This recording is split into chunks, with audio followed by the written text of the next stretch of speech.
Good afternoon. Hello, everyone. Look, I blend in with the tree. I did not mean to do that at all. Got my camouflage on. Anywho, hi. It's Thursday, June the 27th. I'm at the Riverwalk again because this is my spot. It's nice and peaceful down here today. So I just left my 4-week post-op appointment at my doctor's office, and also I had to have my port flushed. That's kind of, who cares? Excuse me. So my 4-week post-op appointment with the doctor said everything looks good as far as my incision goes. It's healing up nicely, he said. I did ask if I could skip the 3rd chemo treatment.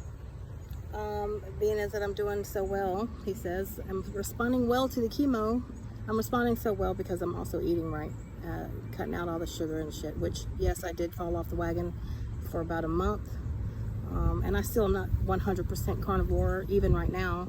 It's just because it's so freaking hard. It's hard to get back. Once you are, you get all that crap out of your system, it's easy. You don't crave anything. Like, even now, I still don't have an appetite.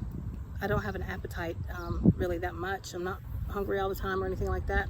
I'm just bored. And it's not even really like I'm craving sugar or craving anything. I'm just bored because, I can't work. I can't work out. I say this every single time I make a video about how I can't do anything. I can't work out. Editing Stacy here.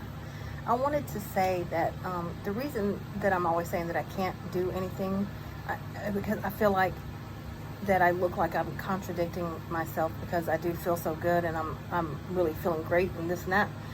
But just because what I have to, I guess, explain is that just because that I feel good, meaning I'm handling everything well. That does not mean that I haven't had symptoms or I'm not having any kind of symptoms. So when I say that I can't do anything, the reason being is because when I have my chemo, I'm toxic for 3 days, for 72 hours after the chemo, which I was having chemo on Mondays, and this past one was on a Tuesday. So I'm toxic until Friday evening, because I didn't get out of chemo until like 6 p.m. I'll get done with it until around 6 p.m. So that means 72 hours after that time. So I'm toxic, so I cannot go to the gym. I can't sweat on anybody. I can't be, so I can go walk now, but I have to be by myself. I have to do it by myself. I can't even take my kids and hang out. You should see me around the house just literally walking around with Clorox wipes in my hands constantly, because I've touched my face like I just did, and then touching doorknobs and everything, and then my kids come behind me. So I'm paranoid for 3 whole days after chemo, and I look like a psychopath around the house, Cloroxing everything, which is fine. At least everything's clean, right? But anyway, so there's that, and then I still have the side effects from the actual chemo, which is not vomiting, but it's other things that I try not to talk about, because so that keeps me from really staying away from the house. I can't be away from the house for too long. And then I'm tired, and then they want to give me another injection on tomorrow for platelets, and so I don't know. My platelets were good last time, but I did just have chemo. So that takes me out even worse than the chemo does, because it hurts in my bones. And the first time it hurt in my bones really bad. The second shot, it was in my muscles. I felt like I had worked out, but I hadn't worked out. I probably have mentioned this on a video, or to someone, I'm sure. But so those 2 things take me out for a good week and a half to 2 weeks after chemo, and then I'll have 1 good week that I can get into the gym or anything. Now I can, because I am recovering from surgery, but I'll be 6 weeks post-op on Wednesday, so that now I can, for that last week, I can get back in the gym and start rebuilding my strength. So that's all I mean by I can't do anything. I really only have 1 good week before the next chemo treatment, before that I can get in and do anything. So it doesn't really leave me much time to do much, but I do try to take advantage of that 1 week, especially now that I'm recovered mostly from my surgery. I have to try to go easy as possible, which is really, really hard because I'm ready to get back at it. But I'm doing good at pacing myself and taking it easy, mostly. Anyway, but I just wanted to clarify that when I keep saying I can't do anything. That's what I mean. I can't do anything. So that's driving me insane. So anyway, so I asked, and he literally said no. Just, I mean, as soon as not even a hesitant, just no. So, but I think he started to change his mind, because I'm like, listen, I've got to get back to work. I've got to get back to working out. I said, it's not like I'm doing bad. I'm doing really good as far as the treatment, and my numbers are good. And so he started to think about it. He was like looking around. He was asking his nurse practitioner some stuff that it sounded like a different language. I don't even know what that meant, but so they sent me to get lab work today. I guess we'll see what my numbers are looking like. I don't know. And hopefully I'll only have to do 2 more chemo treatments, because I mean, I can't be out of work another 2 months. I just can't be sitting here another 2 months because of chemo. So that's going to be a pain in the butt. Like, how am I going to work? How am I going to, I don't know how to, I don't know. Anyhow, I'm frustrated, but it's just because I'm ready to get this over with. I know I say that every single time I make a video too. I'm also trying to be patient and understanding.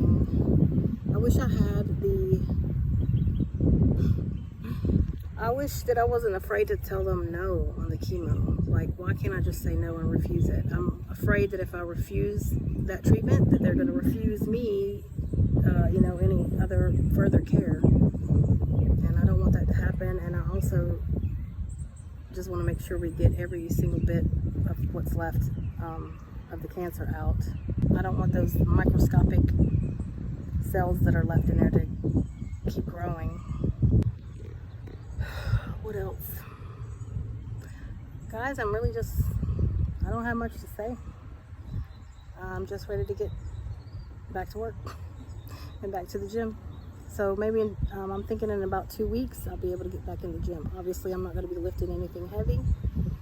I'm just going to be moving, starting off rebuilding my core, or at least my abs, the abdominal part of my core. I've got to rebuild again. Muscles that have been cut through, which I've done before, but not to this extent. I was never this in shape. So that's going to be a slow process, I guess. Maybe we'll see. I have to make sure that I don't overdo it and push myself too hard and hurt myself, which I don't think I will. I don't know. It's me we're talking about. I'm always overdoing it. I'm supposed to start chemo next week. So, well, that's still about 2 weeks. So the next week after that, I should hopefully feel good enough to get back in the gym, start moving, and, slowly start lifting things again and rebuilding my core. I don't really know what else to say.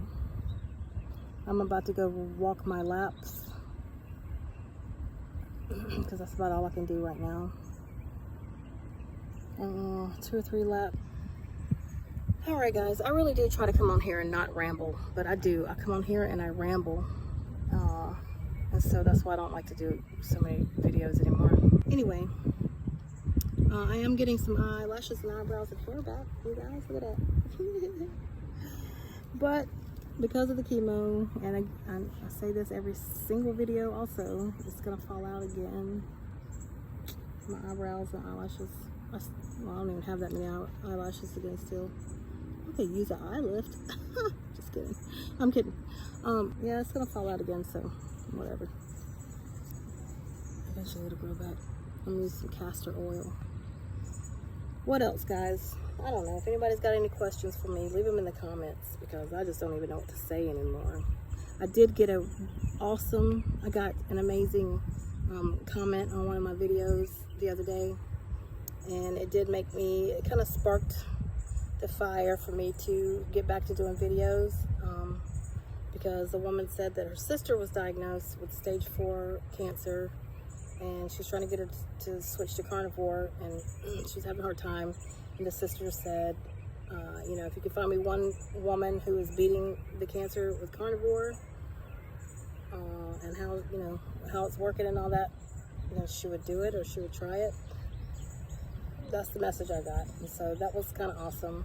And they found me, and so she said to please keep sharing my story and sharing how it's going with the carnivore and cancer, and because it's helping her and her sister. So that's a lot of reasons why I'm going to try to keep going with this as best as I can, because so that's cool. And I know carnivore is absolutely 1000% the reason why I am responding so well to the chemotherapy.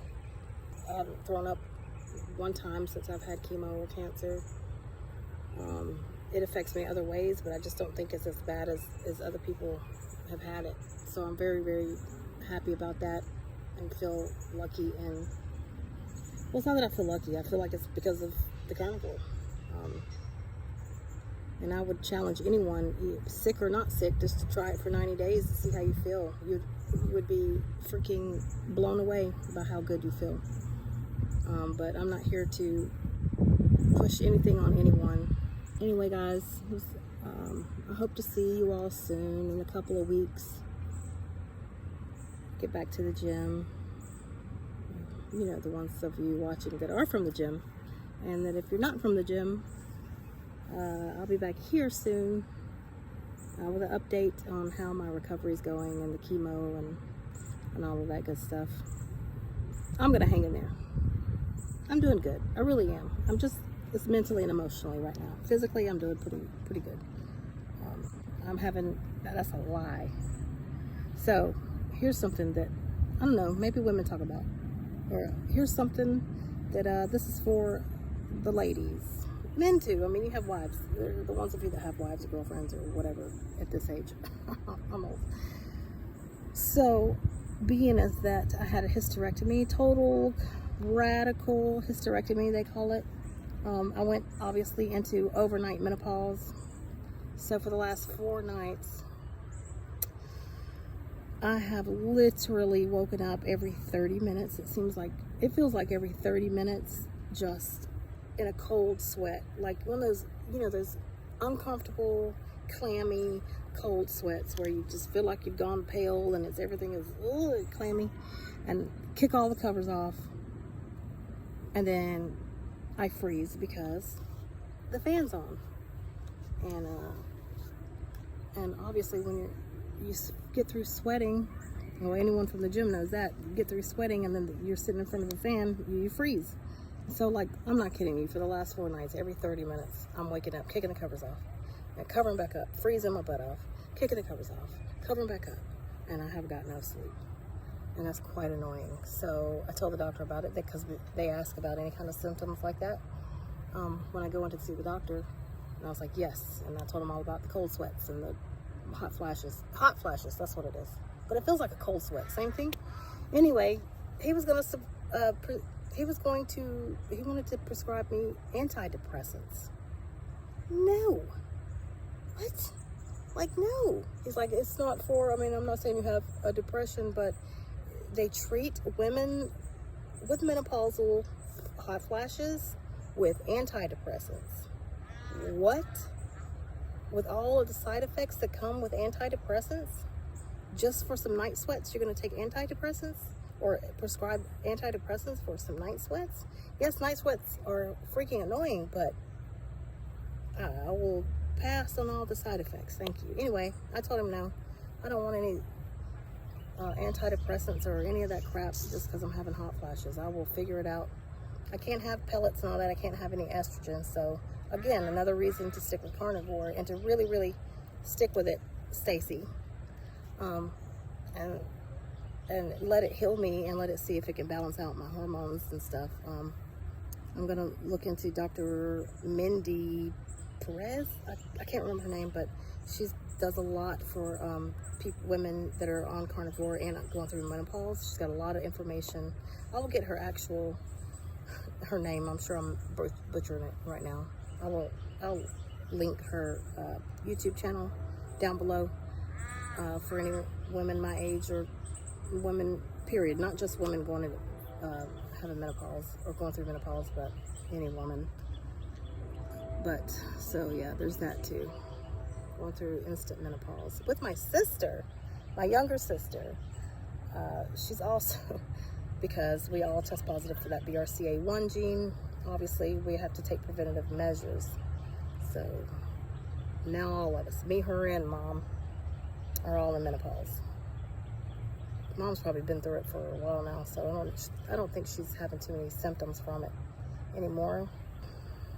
If I think of anything else to share or talk about, I will put it in here. I'll come back. I don't know what else to say. I will see you guys soon. I'm sorry I'm all over the place with this thing. I will see you guys soon. Bye.